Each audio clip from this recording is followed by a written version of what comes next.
Hello, this Rabbi Shlomo Zalman Bregman of the Jewish Executive Learning Network and BregmanSuccess.com. It's a new Jewish year. We just passed the holiday of Rosh Hashanah, so Shana Tova to everybody. Happy New Year. It's a new Jewish year, new opportunities to grow, fulfill our potential, our spiritual, professional, and everything else. I was speaking to a very, very high-level spiritual person over the holiday of Rosh Hashanah in New Jersey, and this person was advising me and suggesting to me that one of the things I could do in the new year and give a shot at it is to pick classic Jewish Torah works, I'm posing with one right now, and to begin to teach excerpts from it sort of in an online format. Whether I would do it with Facebook Live, I would stream it, we'll start with YouTube, I don't know, we'll figure out the details. But this person is a high-level spiritual person, someone I respect, and was advising me and suggesting that there is a contemporary need and interest to go through classic Torah works with a guide. And if you can't find the best, use what you got. I could be that guide, maybe. The person was suggesting. Person wasn't putting me down. That was my own self-deprecating humor, and I invented that part. But use what you got, and that maybe I could be a guide to help a person go through some classic works, pick some excerpts from it. Because what happens so often from my side is that when I'm teaching Torah, or if I have a video about success or business or marketing or sales or something in the Force of Nurture series, I don't often, or I wouldn't say often, I don't always necessarily say where I got the idea from. I'm just trying to get in, get out, give you my thing. But hopefully in this series, not only will go through some classic Torah works together, but in addition, you'll begin to see the broad application of God's wisdom and how it could apply to a person's certainly spiritual life to maximize that potential. And very often, those ideas have broad application to a person's interpersonal relationships, their marriage, their business life, their spiritual life, their character traits, everything, okay? So I'm in my backyard. Hope you like it.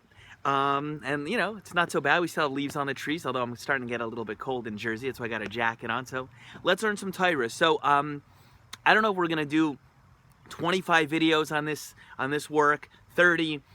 Sometimes there's a Torah idea that you don't have to have all the answers. Lo alecha l'cha ligmar. You don't have to have it upon yourself and take it upon yourself to know how to complete everything. Just start.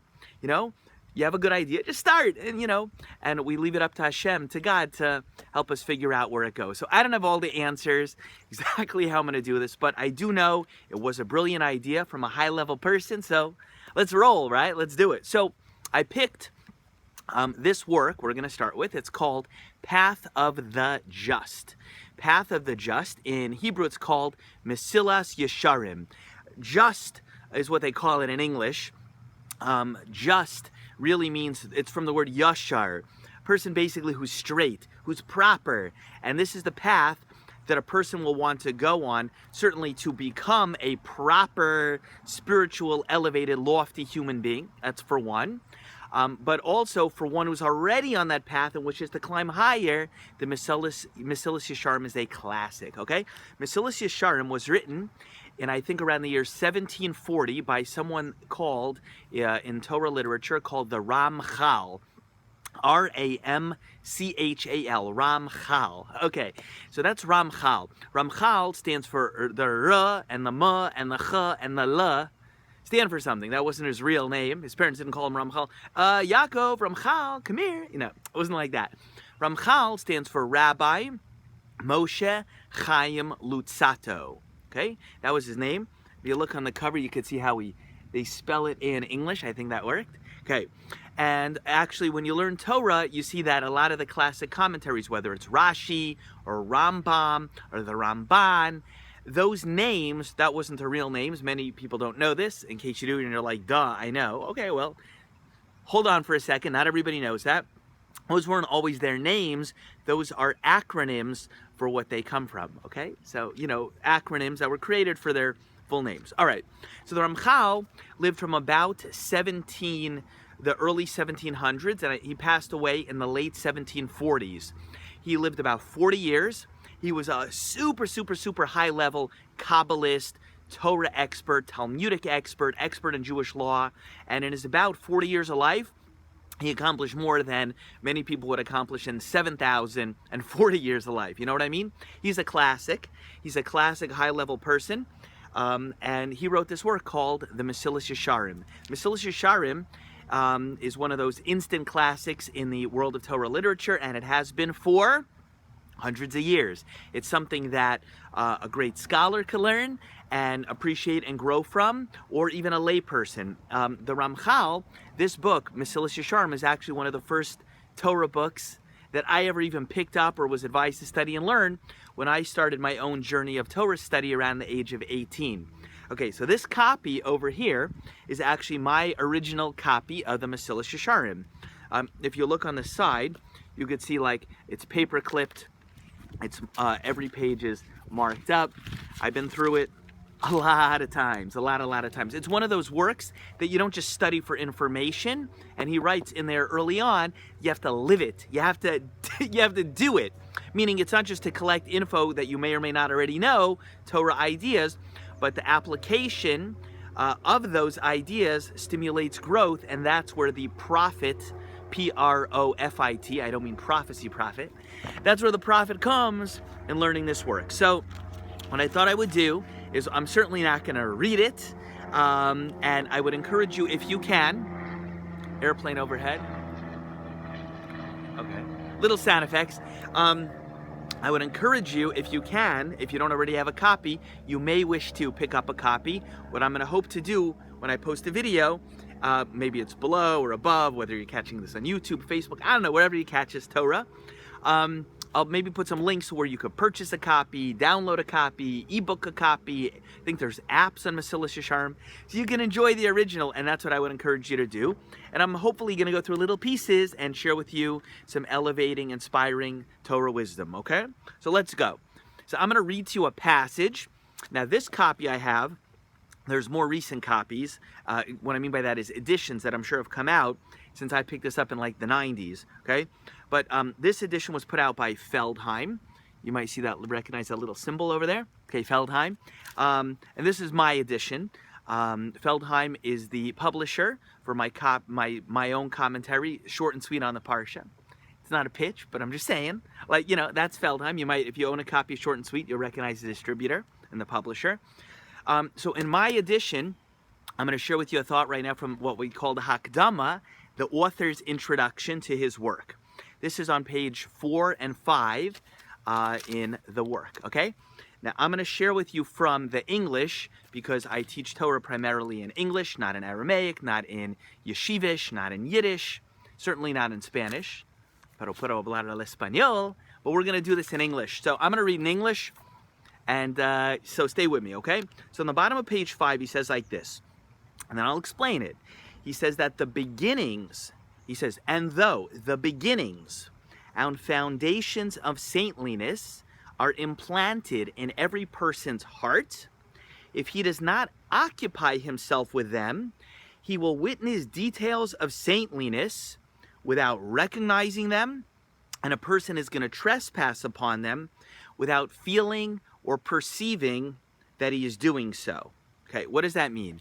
That means that you can go through life and be exposed to great spirituality, high levels of humility, kindness, mercy, amazing levels of character traits. And so the foundation of that, the root of that, it does exist inside of you. You have that in your soul to be great in those areas. But if you don't actively focus with Torah works and that lens to figure out what these things are and what do these traits really mean, you may witness it around you, people embodying these traits, and you might totally miss it. Miss opportunities to grow. Or you might see a person who excels in this trait or that trait, and you might not even know it. And you might just miss it, and you won't learn how to grow for yourself, and you won't appreciate what's going on around you, okay? So these high levels of spirituality, what he calls chasidus, saintliness, reaching a level of super, super high, lofty spiritual development, it's available to you, but you got to work on it. And he says, why? He says, for sentiments of saintliness, okay, because again, that's called Chasidus, which doesn't have to do with being like a Hasidic Jew with like the long curly payas, although it's a similar word. He's not talking about that. He's talking about a super high level of spiritual piety for sentiments of saintliness, of being a God-fearing person, loving God, purity of heart. They're not so deeply rooted inside of a person so as to obviate, meaning like just to make it unnecessary, employing certain devices in order to acquire them, okay? So what does that mean? It means you have a soul, which is a spark of God, a spark of Hashem inside of you, and you could use that, and that is the root from which all of a person's spirituality can come and derive, okay? That's what he's trying to say. But although that's inside of you, it's not so deeply rooted in you that you don't need to go through certain processes and have devices to go acquire high levels of personal character traits and spiritual qualities. And then he says, in this respect, they differ, being a God-fearing person, being a kind person, being a spiritual person, having a reverence for Hashem, the creator of the universe. In this respect, these things, they differ from natural states, such as being asleep, waking up, being hungry, feeling full, and all other reactions that he says are stamped, that's his word, into a person's nature, in that various methods and devices are required for their acquisition. What does he mean? He's saying like this, okay? Plain English. You have the ability, whoever you are watching this video, to climb the level of spirituality and holiness, and it's available to you. But although you have the potential, because if you're alive, you have a neshama, which is a soul, which is a spark of God himself inside of you, and that is your engine which fuels all this, and you could do it. It's not so natural to you to become a high, spiritual, lofty, elevated, holy, in Hebrew we call it kadosh, person. It's not so natural that you don't have to work on it and have a regimen of personal growth to make it happen and to reach those levels. And he says that's different than being hungry or thirsty or tired, okay? You don't need a regimen of personal development in order to go eat, to be hungry. It just happens, or thirsty or tired. Like, you don't have to, even if you have sleeping problems, but you know what I'm trying to say. Most people don't need to have a regimen of 90 days of personal development in order to be able to sleep at night or feel thirsty when their body needs a drink. It kind of happens, okay? So spirituality, it's rooted in you, but not on the level like of those physical things, that it's so natural that you don't need to work, whether you need a Torah scholar to guide you, you got to find your own rabbi, and you need to have Torah works and guide, to fulfill that potential. Okay, a little bit more. And we're going to wrap up on this in a moment. He says like this: there is no lack of deterrence which can keep saintliness at a distance from a person, but then again, there is no lack of devices by which these deterrents may be held afar. Big line. In other words, there's no shortage of things that can detract and distract a person from fulfilling their divine mission in this world and fulfilling their spiritual potential. It could be online, it could be guys, it could be girls, it could be sports, it could be drugs, it could be financial pressure, it could be money, it could be neighbors, it could be baloney. There's no shortage of things that can get you off your path in life and take you away from the tachlis. In Hebrew, that word means the purpose for which you were created, and from, stopping you from fulfilling your potential, being your best. So there's no shortage of things that can mess you up. However, all those distractions, there's no limit on how many pieces of advice and wisdom and tools and tactics the Torah makes available that can keep those distractions afar from you. There's also no lack of tools that the Torah provides that could be used in order to build yourself up spiritually and become who you want to be, okay? So what does that mean at the end of the day? Bottom line, we have free will. And God has a purpose and mission for every single one of us to become as happy, holy, lofty, spiritual, elevated as we can be. It's in you, you can do it, but it doesn't come as natural as being hungry and wanting to go grab a hamburger, kosher or otherwise, okay? It is in you, but it takes work to bring it out. And you might say, oh, it's hard. Yeah, it could be hard. It takes a lot of work. You have the roots inside of you in your soul. That's what the Ramchal is saying over here in the introduction. And yeah, there's a lot of distractions. There's no end to how many things that can pull you away from your purpose in life. But simultaneously, there is no shortage of things that can keep those distractions away, and no shortage of things that can actually be used to elevate you to be the Jew and general human being you are destined to become. Okay? Anyway, and it's episode 1 in our Mesilas Yesharim series. I hope you had benefit and pleasure and learned from it. This is Rabbi, no, not this one, this guy. This is Rabbi Shlomo Zalman Bregman of the Jewish Executive Learning Network and BregmanSuccess.com. If you benefited from this video, I'd love to hear from you. Make a comment below, above, I don't know, wherever you can. Anyway, but let's do this. God willing, I'm going to make another one of these no later than tomorrow. Today's a fast day on the Jewish calendar. I'm hungry and I'm thirsty, and I definitely don't have caffeine.